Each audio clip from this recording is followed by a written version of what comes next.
ਨੀਸ਼ਾ ਤੇ ਰਾਜ ਦੇ ਵਿਆਹ ਨੂੰ 4 ਮਹੀਨੇ ਹੋ ਗਏ ਸਨ। ਨੀਸ਼ਾ ਵਿਆਹ ਤੋਂ ਪਹਿਲਾਂ ਬਹੁਤ ਖੁਸ਼ ਸੀ।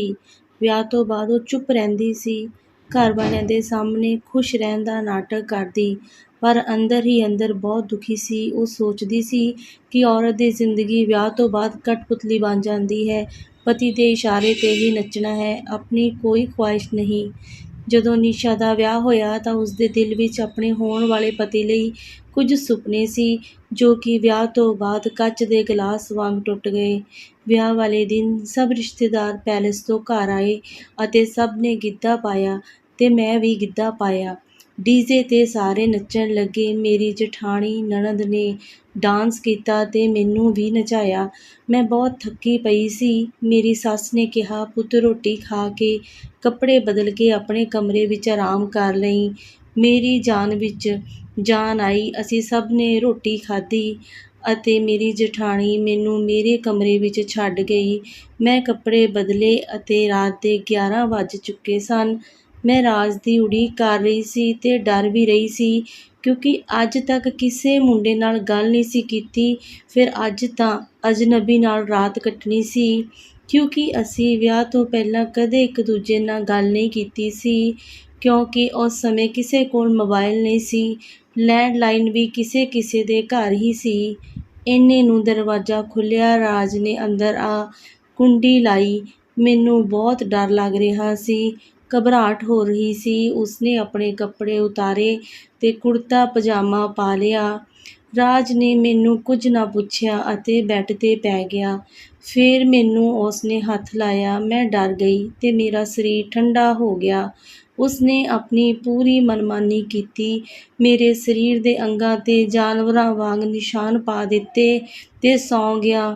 ਮੈਨੂੰ ਨੀਂਦ ਨਾ ਆਈ। ਮੈਂ ਰੋਂਦੀ ਰਹੀ ਅਤੇ ਰੋਂਦੇ ਹੋਏ ਪਤਾ ਨਹੀਂ ਕਦੋਂ ਮੈਨੂੰ ਨੀਂਦ ਆ ਗਈ। ਸਾਡੇ ਕਮਰੇ ਦੇ ਬਾਹਰ ਤੋਂ ਆਵਾਜ਼ ਆਈ, ਰਾਜ, ਨੀਸ਼ਾ ਨੂੰ ਜਗਾ ਦੇ, ਆਪਾਂ ਗੁਰਦੁਆਰਾ ਸਾਹਿਬ ਮੱਥਾ ਟੇਕਣ ਜਾਣਾ ਹੈ ਤੇ ਤੂੰ ਵੀ ਨਹਾ ਲੈ। ਇਹ ਆਵਾਜ਼ ਮੇਰੀ ਜਠਾਣੀ ਦੀ ਸੀ। ਮੈਂ ਉੱਠੀ, ਬਾਥਰੂਮ ਵਿੱਚ ਗਈ ਤੇ ਨਹਾਈ। ਮੇਰਾ ਸਾਰਾ ਸਰੀਰ ਮੇਰਾ ਸਾਥ ਨਹੀਂ ਦੇ ਰਿਹਾ ਸੀ। ਮੈਂ ਡਰੈਸਿੰਗ ਟੇਬਲ ਦੇ ਅੱਗੇ ਬੈਠੀ। ਮੇਰੇ ਗਲੇ ਤੇ ਮੂੰਹ ਉੱਤੇ ਨੀਲ ਪਏ ਸੀ। ਕਦੀ ਮੈਂ ਆਪਣੇ ਨੀਲ ਦੇਖਾਂ ਤੇ ਕਦੀ ਰਾਜ ਦਾ ਮੂੰਹ ਵੇਖਾਂ। ਮੈਂ ਰਾਜ ਨੂੰ ਉਠਾਇਆ ਤੇ ਕਿਹਾ, ਤੁਸੀਂ ਜੋ ਮੇਰੇ ਨਾਲ ਕੀਤਾ ਮੈਨੂੰ ਬਿਲਕੁਲ ਵੀ ਠੀਕ ਨਹੀਂ ਲੱਗਾ।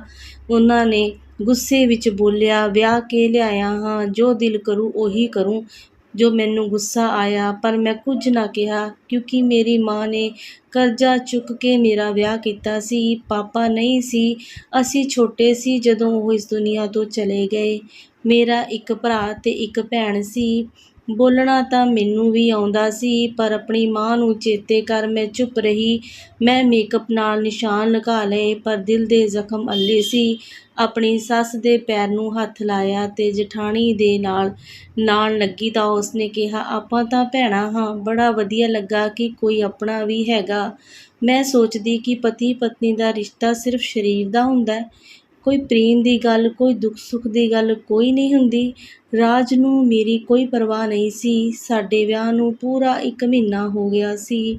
ਮੈਨੂੰ ਕਦੀ ਰਾਜ ਨੇ ਨਹੀਂ ਪੁੱਛਿਆ ਕਿ ਤੂੰ ਕਿੱਦਾਂ ਹੈ ਜਾਂ ਤੈਨੂੰ ਕੁਝ ਚਾਹੀਦਾ ਹੈ। ਮੈਂ ਕਮਰੇ ਦੀ ਸਫਾਈ ਕਰ ਰਹੀ ਸੀ ਕਿ ਮੈਨੂੰ ਦਰਾਜ ਵਿੱਚੋਂ ਗੋਲੀਆਂ ਮਿਲੀਆਂ। ਅੱਗੋਂ ਉਹ ਦਰਾਜ ਬੰਦ ਰਹਿੰਦਾ ਸੀ, ਉੱਥੇ ਹੋਰ ਵੀ ਗੋਲੀਆਂ ਸੀ। ਮੈਂ ਡਰ ਗਈ ਕਿ ਕਿਤੇ ਰਾਜ ਨਸ਼ੇ ਤੇ ਨਹੀਂ ਕਰਦਾ। ਚੋਂ ਇੱਕ ਦਵਾਈ ਮਰਦਾਨਾ ਤਾਕਤ ਦੀ ਸੀ। ਮੈਂ ਘਰਦਿਆਂ ਨਾਲ ਗੱਲ ਕਰਨ ਦੀ ਸੋਚੀ। ਫਿਰ ਸੋਚਿਆ ਕਿ ਸਾਰੇ ਮੈਨੂੰ ਇੰਨਾ ਪਿਆਰ ਕਰਦੇ ਨੇ, ਜੇ ਕੱਲ੍ਹ ਹੋ ਗਈ ਤਾਂ ਇਸ ਘਰ ਵਿੱਚ ਕਿੱਦਾਂ ਰਹੂੰਗੀ। ਇਹ ਸੋਚ ਕੇ ਮੈਂ ਚੁੱਪ ਕਰ ਗਈ। ਇੱਕ ਦਿਨ ਮੈਂ ਆਪਣੇ ਕਮਰੇ ਵਿੱਚ ਸੌਂ ਰਹੀ ਸੀ। ਮੈਨੂੰ ਬਹੁਤ ਤੇਜ਼ ਬੁਖਾਰ ਸੀ। ਮੇਰੀ ਜਠਾਣੀ ਕਮਰੇ ਵਿੱਚ ਆਈ। ਮੇਰੀ ਕਮੀਜ਼ ਉੱਪਰ ਹੋਈ ਸੀ।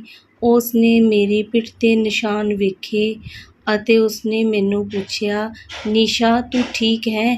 ਰਾਜ ਤੈਨੂੰ ਪਿਆਰ ਕਰਦਾ, ਤੇਰੀ ਫਿਕਰ ਕਰਦਾ। ਉਸਨੇ ਇੰਨਾ ਹੀ ਕਿਹਾ ਸੀ ਕਿ ਮੇਰੀ ਚੀਕ ਨਿਕਲ ਗਈ। ਮੇਰੀ ਸੱਸ ਵੀ ਕਮਰੇ ਵਿੱਚ ਆ ਗਈ ਤੇ ਪੁੱਛਣ ਲੱਗੀ, ਕੀ ਹੋਇਆ ਪੁੱਤ, ਬੁਖਾਰ ਤੇਜ਼ ਹੈ?